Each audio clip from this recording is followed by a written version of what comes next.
Welcome to Chapter 7 of the Essentials textbook. This chapter covers Functional Area 7 of the CDA Competency Standards, which focuses on creativity. As a CDA candidate, you will use a variety of developmentally appropriate learning experiences and teaching strategies to help children explore music, movement, and the visual arts, and to develop and express their individual creative abilities. Let's begin by exploring what creativity really means and how we support it in young children.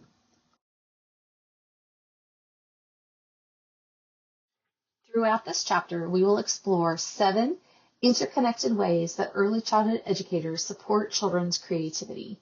We'll start by learning how to recognize creativity when we see it, which may look different than you expect. We'll make the case for why the arts belong at the center of early childhood curriculum, not at its edges. We'll look how to design environments that promote creativity and how to support creativity through our daily interactions. Finally, we'll explore 3 specific art forms in depth: the visual arts, music and movement, and the dramatic arts. Each of these supports children's development in ways that no other curriculum area can.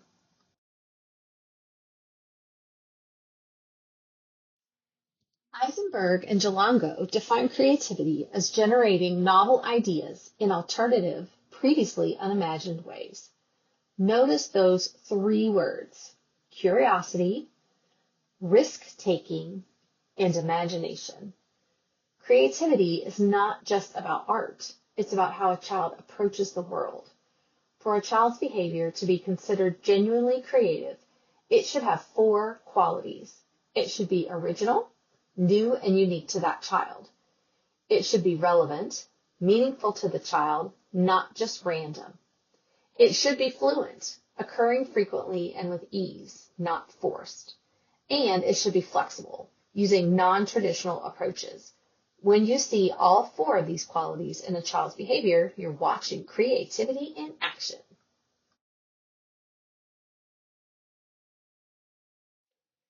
The first section focuses on how to recognize creativity in young children.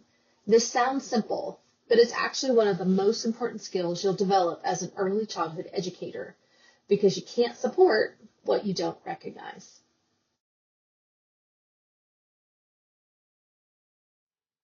Here's one of the most important ideas in this chapter. Creativity is an attitude, not a skill. It's about imagination and the ability to think outside the box. Schumacher tells us that to be creative is to be able to see things in new ways, break boundaries, think unconventionally, make something unique, and combine unrelated things into something new. Think about 2-year-old Shamar using hardwood blocks as drumsticks, or 4-year-old Iona painting with a packing peanut. Neither child was doing anything wrong. They simply weren't limited by the intended use of the materials. For this to happen, children need to feel safe making mistakes. Thomas Edison famously said, "I have not failed. I've just found 10,000 ways that won't work." Children need permission to invent their own light bulbs. Researchers Hadani and colleagues identified 7 components that span every developmental domain. The first 4 are primarily cognitive: imagination and originality, the ability to look at ideas in new ways, which starts with pretend play; flexibility, being open to new experiences and perspectives; decision-making, making thoughtful choices between possibilities; and communication and self-expression, the drive to express thoughts and feelings verbally through art, dance, drama, and music.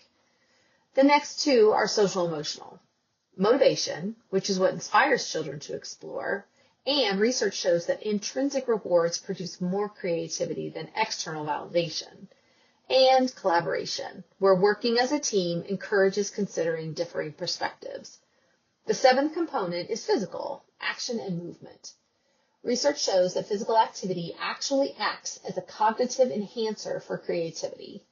Notice how creativity touches every single developmental domain.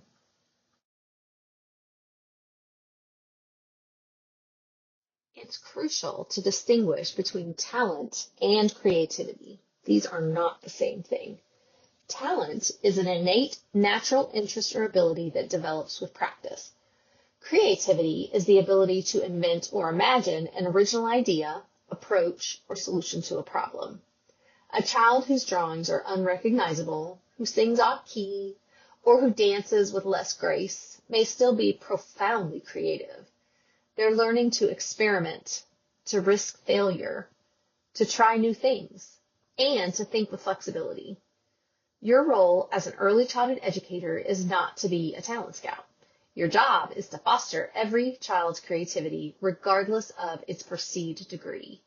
It's equally important to help families understand this too, so they can encourage their child's creativity at home by noticing and responding positively. According to Hadani, children need 3 things to develop their creativity. First, uninterrupted time, space to become deeply involved in creative activities. This is one reason that rigid schedules with short activity blocks can actually hinder creativity. Second, a safe space, a place where it's safe to be unconventional, where mistakes are welcome and risk-taking is expected. And third, encouragement, explicit permission and support to explore the unknown. As an educator, you provide all 3 when you respect and value the creative process, not just the finished product. Keep these 3 needs in mind as we move through the rest of the chapter, because every section comes back to these.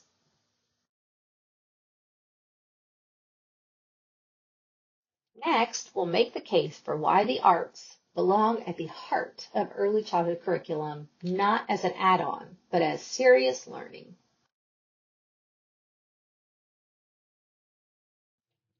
For many years, American education has been moving away from the arts. The argument has been that to be competitive, children need reading and math, not art, music, or drama. Early childhood has largely been spared from full cuts, but many educators have come to see the arts as the fun part of the day rather than as serious learning. Research tells a very different story. A study from the University of Arkansas found that students exposed to cultural institutions show greater tolerance, historical empathy, educational memory, and critical thinking skills. And Americans for the Arts found that children who participate regularly in the arts are 4 times more likely to be recognized for academic achievement. But I'll leave you with this thought. Art is important in its own right. We should teach art for art's sake. Art is what makes civilizations great.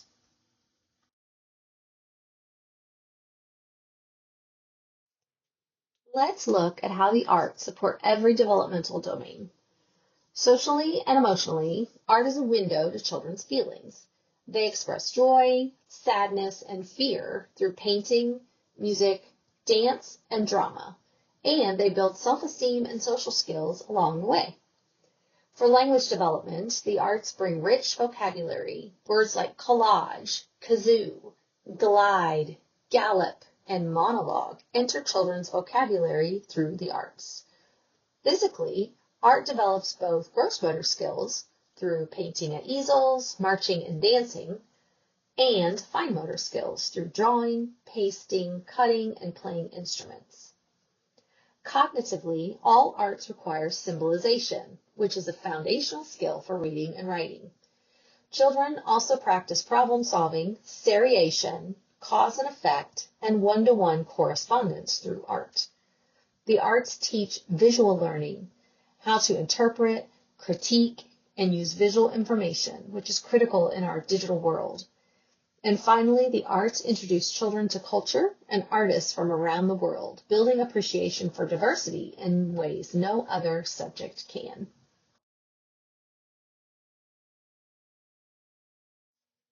This third section looks at the physical environment because the space you create speaks to children every bit as much as your words do.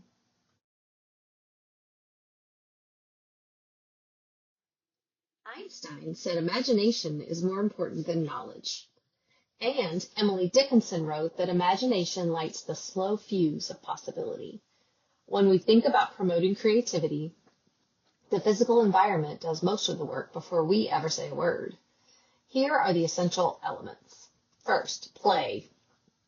That four-letter word is the foundation of the creative process, and it's uniquely suited to each child. Second, open-ended materials that children can use in multiple ways. Third, uninterrupted time. Experts recommend at least 1 hour blocks for children to truly explore. Fourth, designated spaces where messes are welcome. Fifth, places to display children's work at eye level, framed and valued. And sixth, the overall atmosphere. If children know that creativity is expected, they will meet that expectation. The Reggio Emilia approach famously calls the classroom the child's third teacher after parents and educators. That's the mindset to bring to your environment.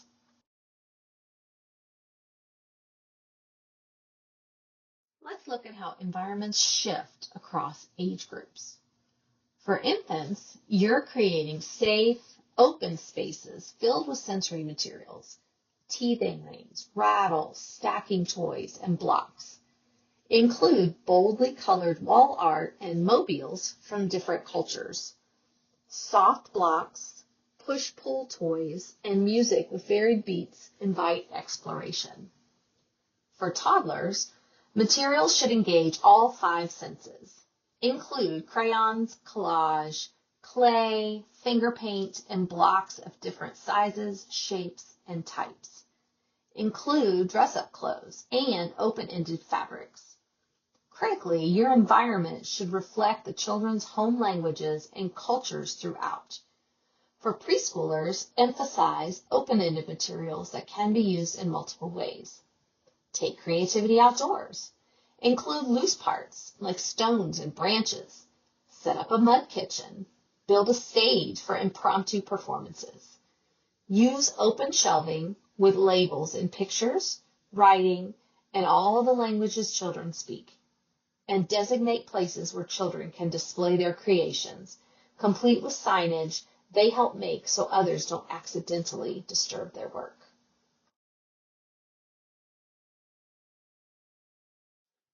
The fourth section moves from the environment to the interactions, the moment-to-moment exchanges between you and the children that either invite or close down creativity.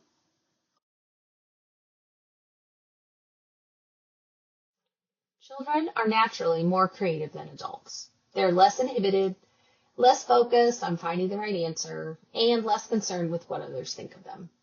Your job is not to teach creativity, but to nurture what is already there.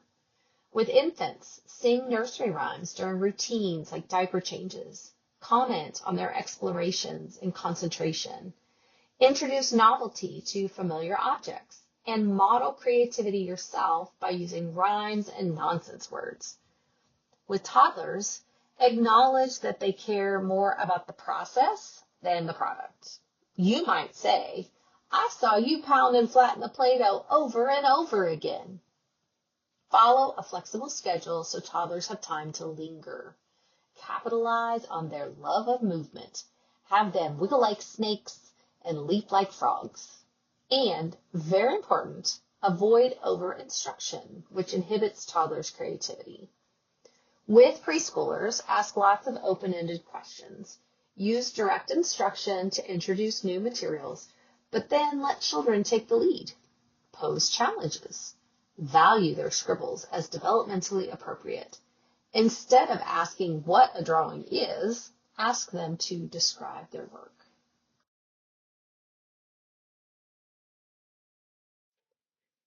These principles apply across every age group, based on work by Eisenberg, Jalongo, and Krusiku. Respect all children's responses and ideas. Treat each contribution as worth considering. Let children know that messes are not only tolerated, but sometimes invited. Give children plenty of practice time to test ideas and experiment with materials. Offer constructive feedback and encourage children to do the same for each other. Limit competition Instead, encourage cooperative learning. Offer ongoing encouragement, not empty praise. There's a difference between good job and I noticed you kept working on that tower even when it fell down. Teach strategies for creative thinking and place few restrictions on ideas. And perhaps, most importantly, help children see their mistakes as opportunities to learn, not as failures. Every one of these principles comes back to what we said at the beginning. Creativity is an attitude, and the attitude you model becomes the attitude they adopt.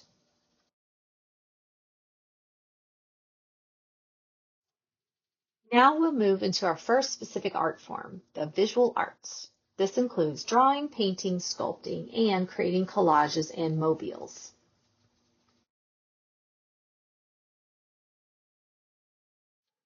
Children move through 4 distinct stages as they learn to draw and paint, according to 0 to 3. These stages overlap with emergent writing development from Chapter 6. Stage 1 is random scribbling, from about 15 months to 2.5 years. Children grasp a crayon, discover it leaves a mark, and they've just learned cause and effect. Stage 2 is controlled scribbling, from ages 2 to 3. Now children hold the tool between thumb and forefinger rather than in a fist, and their scribbles turn into circles and lines placed with intention. Stage 3 is lines and patterns, from 2.5 to 3.5. Children realize their drawings can convey meaning, and they work hard to include real-world curves and lines. Stage 4 is pictures of objects or people, from ages 3 to 5. Children combine circles and lines, and by the end of this period, they plan their art with a finished image in mind. Knowing these stages helps you support children where they actually are, not where you wish they were.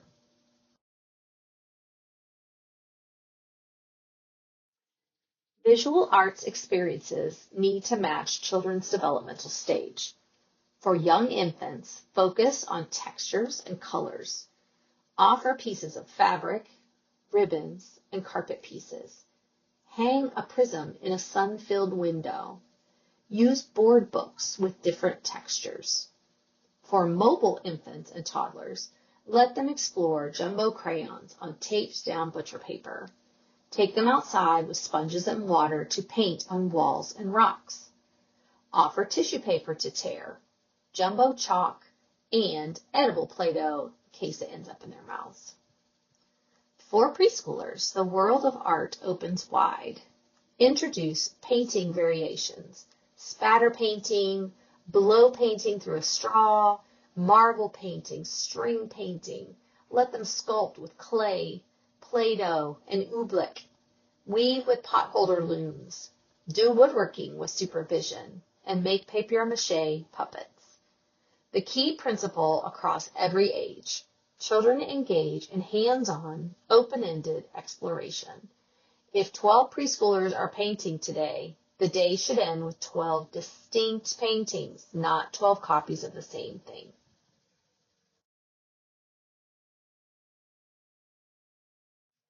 Every child should have access to art materials every day, and that includes children with disabilities. Adapting your curriculum is usually simpler than you might think. For children with vision impairments or blindness, add textured materials and scents to paint and Play-Doh. Use trays to define the boundaries of their workspace. Choose bright, fluorescent paints and border the paper with reflective tape. And pair a sighted child with a visually impaired peer. For children with auditory impairments, use Rebus charts, pictures that illustrate each step of an art process. Communicate using sign language, lip reading, or gestures. For children with physical or fine motor needs, provide chunky or jumbo crayons, markers, chalk. Apply non-skid tape to art tool handles for a better grip. Offer squeezing scissors or cutting wheels as alternatives. Use sticky side up adhesive paper so children can make collages without having to manage glue. Small adaptations open doors to participation, and that participation matters.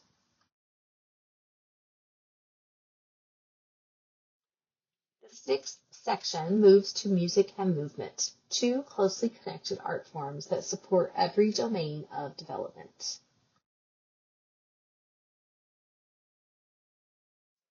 Music and movement are uniquely powerful because they support every domain of development at once.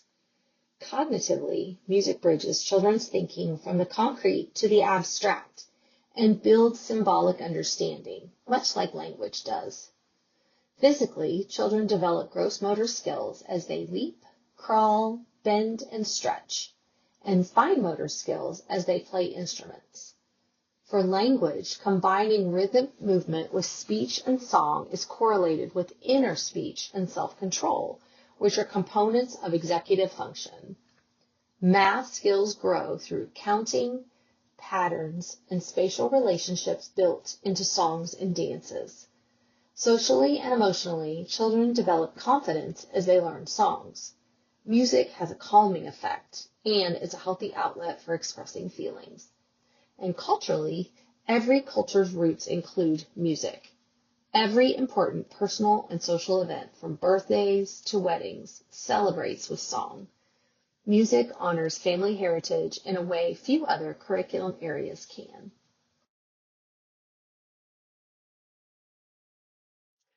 Three core activities take place under the umbrella of music and movement. First, singing. There's a natural sequence. Children listen as babies, tag on as toddlers, and sing independently as preschoolers. Sing songs from children's home languages and cultures. Ask families to teach you songs from home. Use songs during routines and transitions. Encourage children to make up their own lyrics, even when they don't rhyme or make traditional sense. Second, moving to music. Remember, movement and learning are deeply linked. Children need spacious areas for grand moves. Take music outside when you can. Props like streamers, scarves, and ribbons exaggerate movement. Incorporate children's cultural dances respectfully and let children choose movements that fit their mood. Third, playing instruments. Before demonstrating how to use an instrument, give children ample time to explore how it works on their own. Pitch, timbre, rhythm, and melody.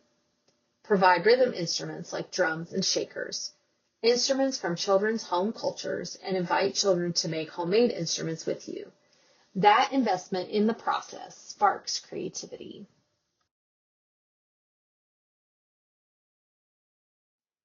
The final section covers the dramatic arts, dramatic play, socio-dramatic play, and storytelling. These are some of the richest creative experiences in early childhood.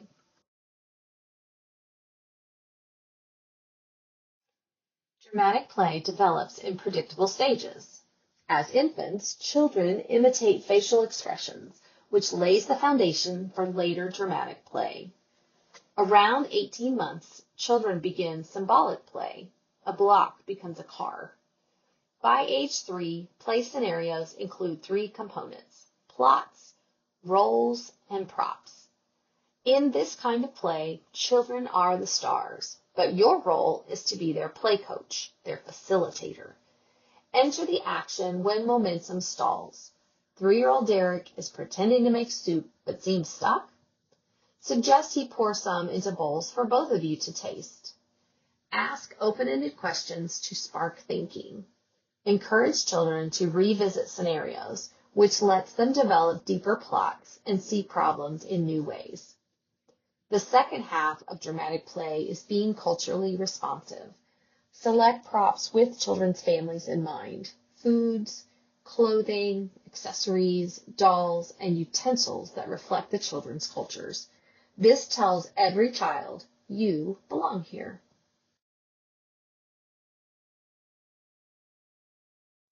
A harder question.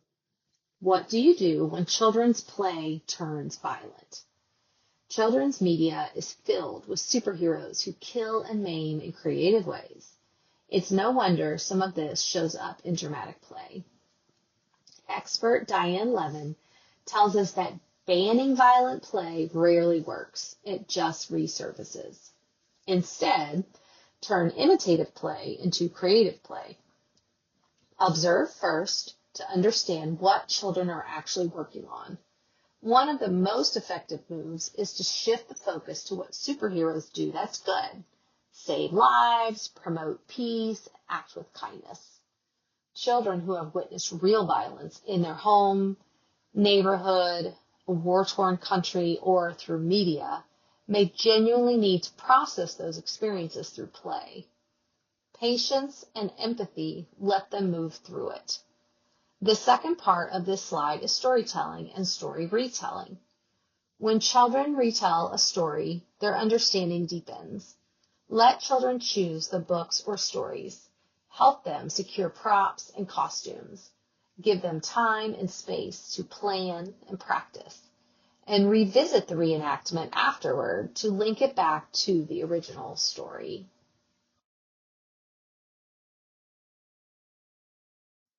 Let's close with 6 takeaways to carry forward. First, creativity is an attitude, not a skill, and that means every child could be creative. Second, your role is to foster creativity, not to scout talent. Third, environments speak. Design spaces that say creativity is expected, not just allowed. Fourth, process matters more than product, especially for younger children. 12 children painting should produce 12 different paintings. Fifth, the arts are essential, not just the fun part of the day, but serious learning that builds every domain. And sixth, honor children's home languages and cultures in every art form. The arts are one of the most powerful places where children's identities can be seen, valued, and celebrated. As you move into your work in Functional Area 7, keep these 6 ideas close.